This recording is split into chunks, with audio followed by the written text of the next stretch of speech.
Permettez-moi de vous poser une question très directe. Combien de fois vous êtes-vous réveillé au milieu de la nuit avec cette sensation que la pièce tournait autour de vous sans comprendre pourquoi? Combien de matins avez-vous regardé le chiffre sur votre tensiomètre et senti votre estomac se nouer d'inquiétude? Et ce bourdonnement dans les oreilles, ce son continu que vous entendez parfois le soir dans le silence de votre chambre? Combien de médecins vous ont répondu que c'était normal, que c'était l'âge, qu'il fallait simplement apprendre à vivre avec? Je comprends cette frustration. Et aujourd'hui, je suis ici pour vous dire que cette réponse est insuffisante. Laissez-moi vous raconter quelque chose. Il y a quelques mois, une patiente que j'appellerais Danielle, 67 ans, ancienne institutrice à la retraite, est venue me voir dans mon cabinet. Elle marchait prudemment, une main tendue vers le mur, par précaution. Elle m'a dit que depuis 2 ans, elle n'osait plus descendre seule l'escalier de chez elle. Pas à cause d'une fracture, pas à cause d'une maladie diagnostiquée, simplement parce que les vertiges étaient redevenus son quotidien. Et que sa tension artérielle, certains matins, affichait des chiffres qui l'effrayaient. Elle avait arrêté de se promener dans son quartier. Elle avait arrêté de rendre visite à ses petits-enfants sans être accompagnée. Sa vie, progressivement, s'était rétrécie à la taille de son appartement. Ce que Daniel ne savait pas, ce que personne ne lui avait expliqué clairement, c'est que son corps n'avait pas abandonné la partie. Il envoyait des signaux que l'on peut apprendre à lire et surtout à corriger. Aujourd'hui, dans cette vidéo, je vais vous partager 5 approches thérapeutiques que j'utilise avec mes patients. Des techniques que j'appelle la mécanique de précision vasculaire.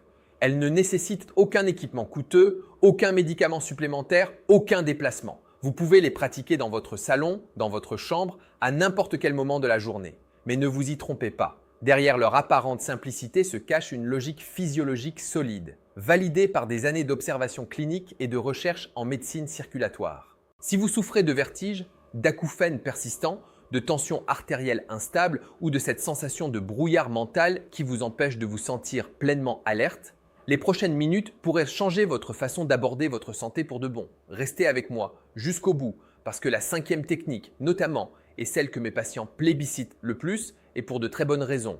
Ce qui frappe dans la médecine classique, c'est à quel point elle traite les symptômes de manière isolée. On vous prescrit quelque chose pour la tension, autre chose pour les vertiges, encore autre chose pour le bruit dans les oreilles. Mais personne ne vous explique que ces 3 phénomènes sont souvent les manifestations d'un seul et même problème sous-jacent. Une circulation sanguine qui manque d'efficacité et un système nerveux autonome qui a perdu une partie de sa capacité de régulation. Des données publiées par l'Institut national de la santé et de la recherche médicale indiquent qu'après 60 ans, plus d'un adulte sur 3 souffre d'une forme ou une autre d'instabilité tensionnelle.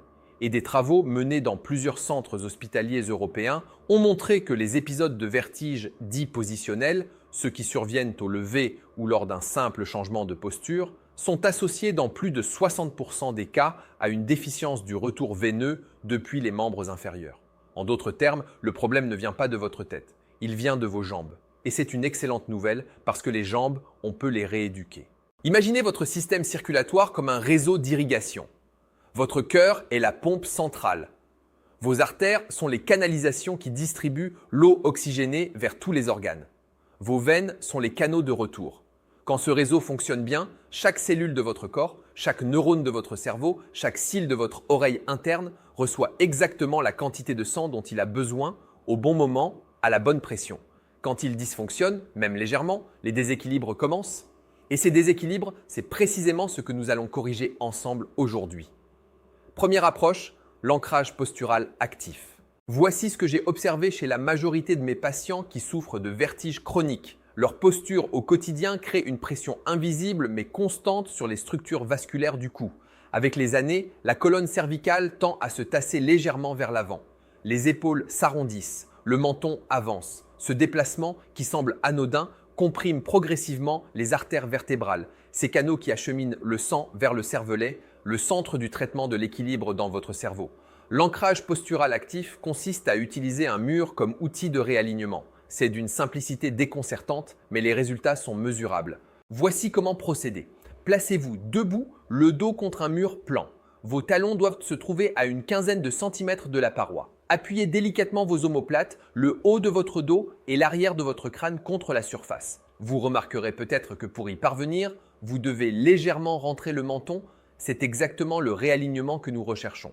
Maintenant, sans décoller le dos du mur, commencez à soulever alternativement les talons comme si vous marchiez sur place. Talons droits en l'air, redescendez. Talon gauche en l'air, redescendez, lentement, en rythme avec votre respiration. Ce mouvement dual fait deux choses simultanément. D'abord, il maintient votre colonne dans une position neutre qui libère la pression sur les artères vertébrales, améliorant le flux sanguin vers le cervelet. Ensuite, il active ce que les physiologistes appellent la pompe musculaire du mollet.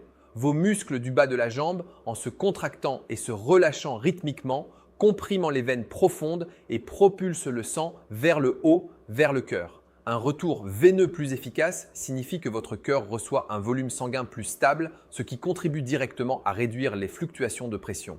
Des études sur l'hémodynamique chez les adultes de plus de 60 ans ont montré que l'amélioration du retour veineux peut réduire les épisodes d'hypotension orthostatique, ces vertiges au lever, de plus d'un tiers. Pratiquez cet exercice 3 à 5 minutes chaque matin avant même votre premier café. C'est l'équivalent d'un démarrage progressif pour votre moteur circulatoire. Deuxième approche, la percussion palmaire rythmique. Celle-ci peut vous sembler surprenante au premier abord. Mais permettez-moi de vous expliquer la logique qui la sous-tend et vous comprendrez pourquoi certains de mes patients l'ont intégrée à leur rituel quotidien avec autant de constance. Vos mains sont l'une des zones de votre corps les plus densément innervées. La paume seule contient des milliers de récepteurs sensoriels, des mécanorécepteurs, directement connectés au système nerveux autonome. Ce système nerveux, vous vous en souvenez peut-être, est celui qui régule votre tension artérielle, votre fréquence cardiaque, votre état de vigilance ou de repos, sans que vous ayez besoin d'y penser consciemment. Quand vous réalisez des percussions rythmiques et contrôlées avec les deux paumes, vous envoyez au cerveau un signal mécanique répété qui stimule la branche parasympathique du système nerveux autonome, la branche qui ralentit, qui apaise, qui dilate les vaisseaux. Cette vasodilatation périphérique a un effet direct. Elle réduit la résistance que rencontre le sang dans les petits capillaires, ce qui allège le travail du cœur et peut contribuer à faire descendre une tension un peu trop élevée. Mais il y a une dimension supplémentaire particulièrement intéressante pour ceux qui souffrent d'acouphènes. Beaucoup de bourdonnements ou de sifflements dans les oreilles chez les personnes d'un certain âge sont liés à de microspasmes dans les capillaires qui irriguent la cochlée, la partie de l'oreille interne responsable de l'audition. Ces spasmes sont souvent déclenchés par le stress, par une tension trop élevée ou par une circulation périphérique insuffisante. En améliorant cette circulation et en abaissant l'activation du système nerveux sympathique, on crée des conditions moins favorables à ces spasmes, ce qui peut réduire l'intensité ou la fréquence des acouphènes. Voici la pratique concrète.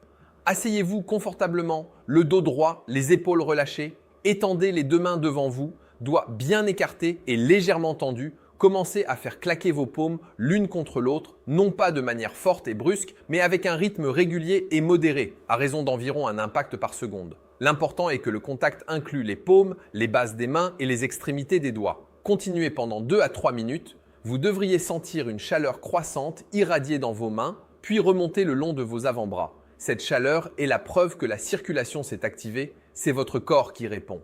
Troisième approche, l'élévation contrôlée des talons debout. Nous revenons ici à ce concept du second cœur, mais avec une application différente et un peu plus intense que la première technique. Debout cette fois, sans appui mural. Permettez-moi de vous expliquer quelque chose que les cardiologues connaissent bien et que très peu de personnes extérieures au milieu médical ont entendu. Le retour du sang depuis vos pieds jusqu'à votre cœur est un défi biomécanique considérable. La distance est grande, la gravité est contraire. Et à mesure que l'on vieillit, les petites valvules dans les veines des jambes, celles qui empêchent le sang de redescendre, s'usent et s'assouplissent. Résultat, le sang stagne dans les parties basses du corps. Le cœur reçoit moins de volume. Il compense en accélérant ou en augmentant la pression. Et le cerveau, lui, reçoit parfois moins d'oxygène qu'il ne le devrait, ce qui se traduit par cette fatigue mentale diffuse, ces difficultés de concentration ou ces vertiges à la marche. L'élévation rythmique des talons active massivement le complexe musculaire du mollet, soléaire et gastrocnémien, et crée une compression mécanique puissante sur les veines profondes de la jambe. À chaque contraction, c'est un volume de sang supplémentaire qui est propulsé vers le haut. Des recherches ont documenté qu'une série d'élévations de talons peut améliorer le flux veineux systémique de l'ordre de 20 à 25% en quelques minutes seulement. Pour quelqu'un de plus de 60 ans, c'est une mesure de protection active contre la stagnation vasculaire. Comment pratiquer ? Mettez-vous debout, les pieds parallèles, écartés à la largeur des hanches. Si vous manquez d'assurance, posez légèrement le bout des doigts sur le dossier d'une chaise solide, juste pour l'équilibre, sans vous y appuyer vraiment. Inspirez profondément. En expirant, soulevez les deux talons d'un mouvement ferme et coordonné jusqu'à vous retrouver sur la pointe des pieds. Tenez cette position haute 2 secondes complètes, sentez la contraction dans vos mollets, puis redescendez lentement. Si vous souhaitez amplifier l'effet, laissez vos talons toucher le sol avec un très léger impact contrôlé. Cette micro-vibration se transmet en ondes ascendantes vers le bassin et favorise la circulation dans les veines pelviennes. Réalisez 20 répétitions 3 fois dans la journée, matin, après-midi et avant le dîner par exemple. Quatrième approche, le réchauffement auriculaire par friction. Voici une technique que beaucoup de mes patients trouvent surprenante la première fois que je la leur décris et indispensable la deuxième fois qu'ils la pratiquent. Le pavillon de l'oreille est un tissu extraordinairement vascularisé et innervé. On y trouve des ramifications de l'artère temporale superficielle, mais surtout, et c'est là que réside l'intérêt de cette technique, des terminaisons du nerf vague et du nerf trijumeau. Le nerf vague est l'un des nerfs les plus importants du corps humain. Il est le chef d'orchestre de la réponse de détente du système nerveux. Quand il est stimulé de manière adéquate, il envoie un signal de calme à tout l'organisme. Fréquence cardiaque qui ralentit, vaisseau qui se dilate, tension artérielle qui s'apaise. Beaucoup de personnes qui souffrent d'acouphènes ou de vertiges liés à l'oreille interne présentent ce que l'on appelle une ischémie transitoire de la cochlée, un manque temporaire d'apport sanguin oxygéné à cette structure délicate. En générant de la chaleur par friction mécanique sur les oreilles, on provoque une vasodilatation locale immédiate. Les capillaires s'ouvrent, le flux sanguin vers l'oreille interne augmente et la turbulence qui génère les acouphènes peut diminuer. Voici le protocole. Commencez par frotter vigoureusement vos paumes l'une contre l'autre pendant une dizaine de secondes pour les réchauffer. Puis, avec le pouce et l'index, saisissez le bord supérieur de votre oreille, le cartilage en haut et commencez à frotter en petits cercles fermes en descendant progressivement le long du bord jusqu'au lobe. Faites cela pendant une trentaine de secondes par oreille. Ensuite, placez les paumes directement sur les deux oreilles et effectuez des mouvements circulaires rapides avec une pression modérée. L'objectif est que vos oreilles deviennent physiquement chaudes au toucher en moins d'une minute. Terminez en appliquant les paumes contre les oreilles, en maintenant une légère pression pendant 5 secondes, puis en écartant les mains brusquement. Ce geste crée un micro-effet de pompe dans le canal auditif qui stimule la circulation locale. Pratiquez le matin au réveil pour activer la circulation cérébrale dès le début de la journée et le soir avant de dormir pour apaiser le système nerveux et faciliter un sommeil profond. Cinquième approche, la respiration alternée nasale. Nous voici arrivés à la technique que je considère personnellement comme la plus puissante de ce protocole. Non pas parce qu'elle est spectaculaire, mais parce qu'elle agit directement sur la racine du problème pour un grand nombre de personnes. Permettez-moi d'abord de vous parler d'un phénomène que j'observe très souvent en consultation. Les personnes qui souffrent de vertiges chroniques ou d'hypertension réactive présentent fréquemment un déséquilibre entre les deux branches du système nerveux autonome. Le système sympathique, celui de l'alerte, du stress, de l'accélération, est en hyperactivité. Il maintient une vasoconstriction partielle quasi permanente. Vos artères sont légèrement plus contractées qu'elles ne devraient l'être en permanence. Et comme elles sont contractées, la résistance augmente, la tension monte et les zones périphériques comme l'oreille interne reçoivent moins de flux sanguin. La respiration alternée nasale agit comme un régulateur direct de ce déséquilibre. Cette technique, étudiée dans plusieurs contextes cliniques, fonctionne sur un principe très concret. Les deux narines sont reliées par des voies nerveuses différentes à des zones cérébrales distinctes. La narine droite est davantage connectée au système d'activation, la narine gauche est davantage connectée au système de ralentissement et de récupération. En alternant le passage de l'air d'une narine à l'autre selon un rythme précis, vous forcez votre cerveau à recalibrer l'équilibre entre ces deux systèmes. La résistance périphérique totale, c'est-à-dire la tension globale dans vos artères, peut diminuer de manière mesurable. En termes simples, vos vaisseaux se détendent et le sang coule plus librement vers le cerveau. Il y a également un effet sur la chimie sanguine. Quand on respire de façon superficielle ou précipitée, le taux de dioxyde de carbone dans le sang fluctue, ce qui modifie légèrement son pH. Ces variations de pH provoquent une réponse de vasoconstriction cérébrale. Réflexe, c'est l'une des causes méconnues des vertiges chez des personnes qui, par ailleurs, n'ont pas de problème cardiaque identifié. La respiration lente et alternée stabilise ces échanges gazeux et optimise l'oxygénation des neurones du tronc cérébral, la zone qui contrôle votre équilibre et votre pression de base. Voici comment pratiquer. Asseyez-vous, le dos légèrement décollé du dossier, la main gauche posée à plat sur la cuisse. Utilisez le pouce droit pour boucher doucement la narine droite. Inspirez par la narine gauche en comptant lentement jusqu'à 4. Sentez l'air descendre jusqu'au bas de vos poumons, pas seulement jusqu'à la poitrine. Arrivez au maximum de l'inspiration, posez l'annulaire droit sur la narine gauche pour la fermer et libérez la droite. Expirez par la narine droite en comptant jusqu'à 6 ou 8, toujours plus longtemps qu'à l'inspiration. C'est cette asymétrie qui active la branche parasympathique. Sans changer la position des doigts, inspirez maintenant par la narine droite en comptant jusqu'à 4, fermez les deux, puis libérez la gauche. Expirez par la gauche en 6 à 8 secondes. C'est un cycle complet. Répétez ce cycle pendant 5 minutes. Si vous sentez qu'un épisode de vertige commence ou que votre tension monte, asseyez-vous immédiatement et réalisez 3 cycles de cette respiration avant de faire quoi que ce soit d'autre. Beaucoup de mes patients me rapportent une clarté mentale qui revient et une sensation de pression dans les tempes qui se dissipe en moins de 2 minutes. Nous venons de traverser ensemble un chemin que peu de personnes ont l'occasion de parcourir de manière aussi complète. Ce que vous avez appris aujourd'hui n'est pas une liste d'exercices. C'est une compréhension nouvelle de la manière dont votre corps fonctionne et des leviers que vous pouvez actionner chaque jour pour qu'il fonctionne mieux.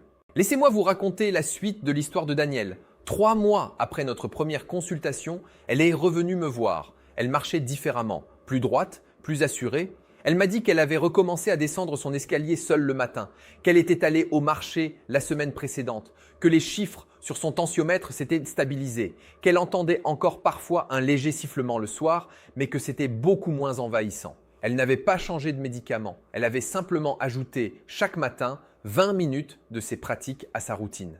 Je ne vous promets pas que votre chemin sera identique au sien. Chaque corps est différent, chaque situation médicale est unique et je vous encourage toujours à communiquer avec votre médecin traitant sur tout changement que vous souhaitez apporter à votre mode de vie, particulièrement si vous suivez un traitement pour l'hypertension ou pour des problèmes d'équilibre. Mais ce que je peux vous dire avec conviction, c'est ceci. Votre corps possède une capacité d'autorégulation remarquable. Il attend simplement que vous lui donniez les bons signaux. La régularité est la clé. Pas l'intensité, pas la perfection, la régularité. Choisissez une de ces 5 techniques aujourd'hui, juste une. Pratiquez-la pendant une semaine à la même heure chaque jour. Puis ajoutez-en une deuxième.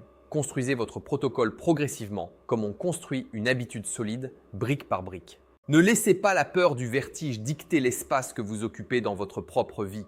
Ne laissez pas une tension artérielle capricieuse vous priver du plaisir de vous promener, de jouer avec vos petits-enfants, de profiter d'un repas en famille sans regarder l'heure pour prendre votre prochain comprimé.